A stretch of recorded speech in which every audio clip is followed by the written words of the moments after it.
at South Park Mall in San Antonio. And she called me. She said, "Mija, I'm gonna go to Ana's Linens porque they're having a sale on colchas." And she was trying to tell me they're having a sale on comforters. And I was like, "Oh shit, Ana's Linen, whoop, whoop. Okay, mom, you know what I mean? Like, what, you want some money or something?" So I met her at the mall to give her some. And I told her I was going to go pick up my daughter from school. And when she got done shopping, that I would take her out to eat before she had headed back home. And she said, okay. Now, my family has never been real lovey-dovey. Real, like, I love you. And touchy-feely, you know, the kind of family, like, let's sit down and talk. Like, when shit happened in the family, we would just go on about our business. Like, there was no apologies. There was no, nothing. Everything was just dusted under the rug like it wasn't shit. And she had looked at me and she said, "I love you." And I'm like, "I love you too, Mom." You know what I mean? What the fuck's going on? Love you. So then she turns and she tells me, "You know what, mija?" I'm Latin, but I mean, for those of y'all don't know what mija means, it's like daughter in Spanish. And she said, "You know what, mija?" And I said, "What, ma?" And she said, "I made it to 2007. And I said, "Shut up. Like, you're going to make it to 2020. And I'm going to take care of you. And I'm going to buy you some Jordans. And you're going to be a jazzy old lady." And she looked at me and she just looked. She smiled at me. And she gave me this look. And I'll never forget that look. Because that was the last time that I've ever seen my mother's face alive. And I went to go pick up my little girl. And I went back to my apartment. And I was relaxing. And my little brother called me. Anthony.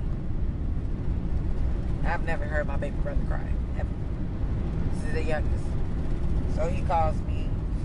And he's crying and crying. And I'm thinking like somebody that did something to my little brother. I got to call the goons. I got to get the gays. Like, that's my heart.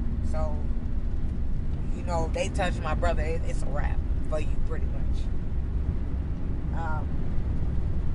And he said, "Mom died." And I said, "Bitch, what the fuck did you say?" I got pissed off. I thought the nigga was playing. Like, that's not no fucking joke, nigga. You got your goddamn mind. What the fuck is wrong with you? I went off on him. And he said that she's dead. And I said, "What the fuck? Who told you that? Like, how do you know that? Like, what? I just saw her. So what are you talking about, you know?" And he said that she was at the mall and she collapsed in front of Old Navy. And she never made it after that. So she didn't even make it to Ana's Linens. And I guess when she was telling me that she made it to 2007 and she loved me, I guess that was her way of telling me that she was leaving. You know, that was her goodbye. And I couldn't wrap my mind around what my brother was saying because it was so unreal. Like, I had just talked to her. So now all these things are going on in my head, and it's 5 o'clock traffic, and there's construction zones in the area that I'm at, and they were supposed to be taking her downtown to Santa Rosa Hospital, and she got worse in the ambulance, so they had to take her to Southwest General, which was about a block away from the hospital. And I just remember, I don't know how I got to that hospital. God must have been praying for me because I had so many tears in my eyes I couldn't see. And I was going 100 miles per hour in traffic, bobbing in and out of traffic, in and out of lanes, on the side lanes. I don't know how I made it. But I pulled up and I walked in, and there was so much family there, and I didn't know. Did it take me that long to get there? Or did it just get there that quick? Because I left as soon as I got the call. Well, after I broke, I fell. And, you know what I mean? I broke down. I screamed. I cried. I yelled. I was mad. I punched shit. I broke shit. I threw shit. And then I got up and I went to my mother. So I got there and all my tias and tios were there. My mom's brothers and sisters and sister-in-laws and brother-in-laws. And they stood up and they looked at me because I was my mama's baby. Anybody who knows my mom knows that I was there. If my mom was there, I was not too far behind her. And I never left her. I never left her. Ever. I would have never left my mother. I don't care how old she got or how old I was. I would have never left my mother. Ever. So they know that. And I was my mama's heart. And she was my heart. And I walked in the hospital and everybody stood up. And they looked at me. And they didn't say nothing because they knew there was nothing that they could say. But they stood up and they looked at me and they just nodded their head like it's true. And the legs that have been so strong throughout my whole life, the body that's been through hell and back, the mind that I've worked so hard to build to be so strong, everything was gone. It was like my spirit left from my body or something. I can't even explain the feeling, but I fell. I fell down in the waiting room and my family hovered around me and tried to calm me down. And I couldn't believe it. And then I got up and I said, I need to go to my mother right now. And they let me in, and that walk down that hallway was the hardest walk and the longest walk that I think I've ever walked. I felt like I was walking the Green Mile or something, you know?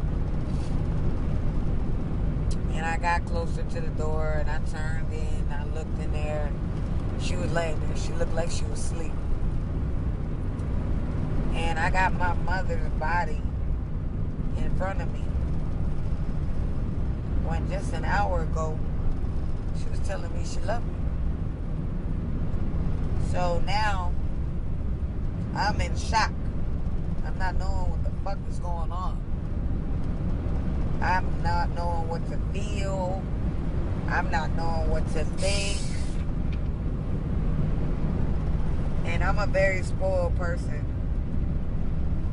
And I'm a very determined person. And I'm one of those people to where I get what I want all the time. I don't give a fuck how or who's going to give it to me. I get what I want. And at this particular moment, this was the first time that I couldn't get what I wanted. I wanted my mom. This was the first time that I couldn't have what I wanted. And I wanted that more than I wanted anything in the world. And I walked in there and I broke down, and my father told me not to make a scene. Now, I'm not on the best terms with him at the moment. Me and him have always had an off relationship. And I looked at him and I told him, I said, don't you ever tell me not to cry for my mother. My father was an alcoholic, abusive, more verbally that I can remember than physically, but I do remember some instances, you know, that happened. And, you know, for him to turn around and tell me not to cry for my mother, I felt like, who are you to tell me not to cry for my mother? You don't cry for my mother after everything you put up. You don't have the right. You don't. But he was still married to her for all those years, so he had the right. I had no right to tell him that, like he had no right to tell me that. So I sat there and I held my mom's hand and I played in her hair. And I have a fetish with arms. And the reason why I have a fetish with arms is because of my mom. When I was a little girl, I used to suck my thumb and I used to rub my mom's arm. And that's how I fell asleep. So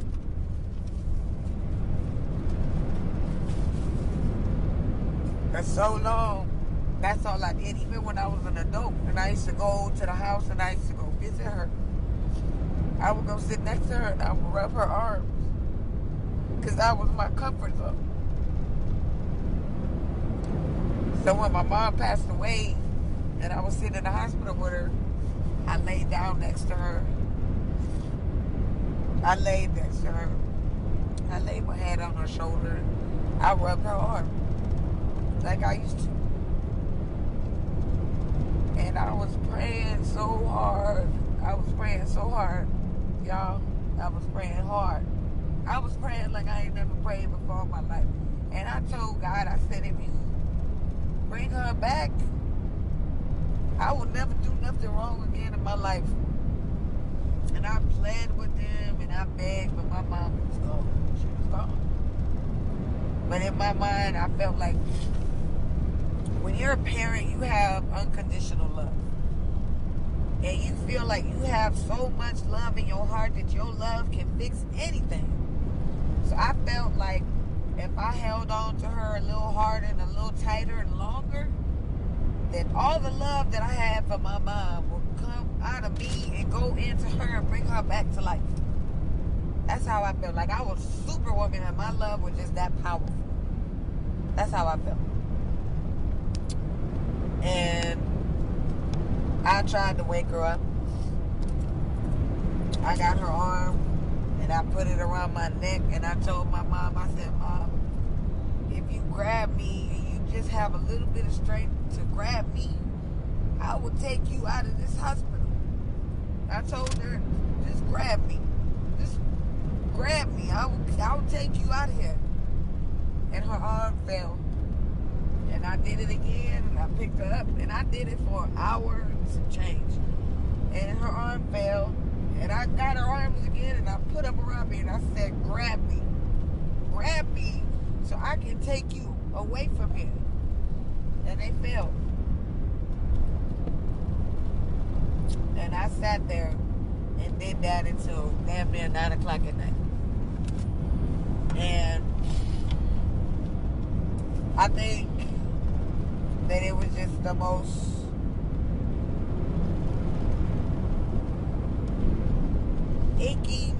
achiness feeling that you could ever have in your life. What I felt at that moment, I can't even describe. I felt death inside of me and I was alive. I felt my spirit leaving me. I felt everything, any feeling that I could ever have leaving me. I had nothing. I felt like nothing. I felt empty. And I felt helpless. And I felt bad. Like, how dare you leave me and not tell me? I had things that I wanted to say to my mama before she went. I wanted to say goodbye. Don't nobody tell you when shit like this is about to happen. It just happens. But if I knew that my mom was going to walk in that mall and I was never going to see her again, I would have told her I loved her. I would have hugged her a little tighter. I would have told her thank you. I would have